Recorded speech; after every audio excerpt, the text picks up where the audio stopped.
Well, hello everyone. This is Mike the Plant Guy.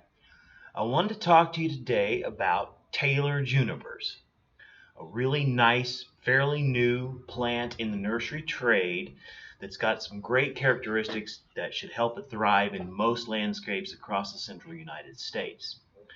The Taylor junipers are a mutation of our normal eastern red cedar, Juniperus virginiana. It was discovered in Taylor, Nebraska in 1978 and entered the commercial nursery trade in 1992. Taylor junipers are a grafted species. They do not come true from seed. They don't make that many seeds.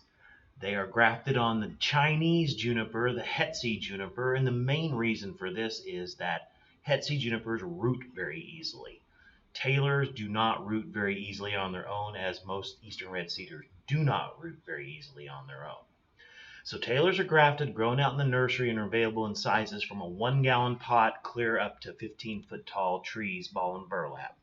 Mine at home was planted as a 5 to 6-foot ball and burlap 3 years ago and has easily doubled in size.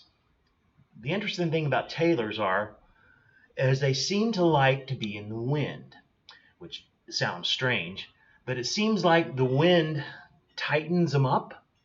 I don't know, if they're not in a windy place, they tend to kind of spread out, I've noticed, or if they're not in full sun, they tend to kind of spread out. But if they're in a windy spot, which we have plenty of, they make a nice tight column. And if you're looking for that Italian cypress look farther north than, say, Zone 8, Dallas or so, Taylor's a great choice. They're hardy clear up to Zone 4. They're just a mutation of our normal eastern red cedar, so they're tough as hoe handles. Taylors don't seem to really care about what soil they're in. I'm sure they don't like wet feet. Mine is in pitiful, pitiful clay and seems to be doing fine. It gets just normal watering with the flower beds and is doing just fine. I've used them all over central Oklahoma, and the key seems to be just don't overwater them. Pull the mulch away from the top of the plant, let the poor things breathe a little bit. They're used to being out in a prairie. Taylors are susceptible to a couple of things in our climate.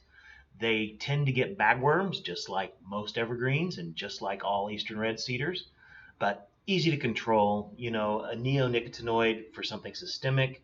If you don't want to go that intense, use a nice pyrethrum like Bisect or bifenthrin. Gets them every time.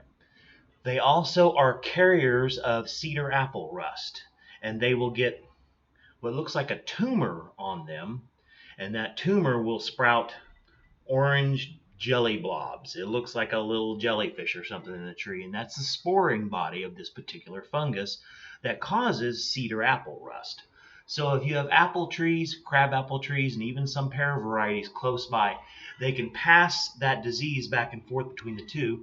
And while it really doesn't seem to hurt the junipers any, apples do not like it, and they mess with apple trees. So be aware of that. Taylors get about 3 feet wide at maturity, probably 20, 25 feet tall. You can always prune them, mess around with them a little bit.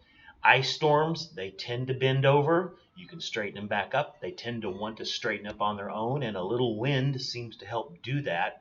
So if they get bent over in the ice, just be a little patient, maybe stake them a little bit. But I would highly recommend Taylor junipers for any landscape in the central part of the United States. If you're wanting that nice columnar look, frame your door, frame your windows. If you've got a house with a nice low flat roof, let's put some accents on the front of that house and accent your house, show off your house. That's why you landscape your house. If you're looking for a really nice screen, a staggered row of Taylors makes a really nice effective windscreen. They don't need to be pruned. They don't need to be messed with. Just plant them about 3 feet apart, and you're going to get a really nice screen in just a few years. Like I said, mine has doubled from 6 feet to 12 feet in just 3 years. So that's a pretty remarkable growth rate for something that's as tough as they are. So I'm going to attach some videos. Look this over. If you like my videos, let me know. I'm open to criticism.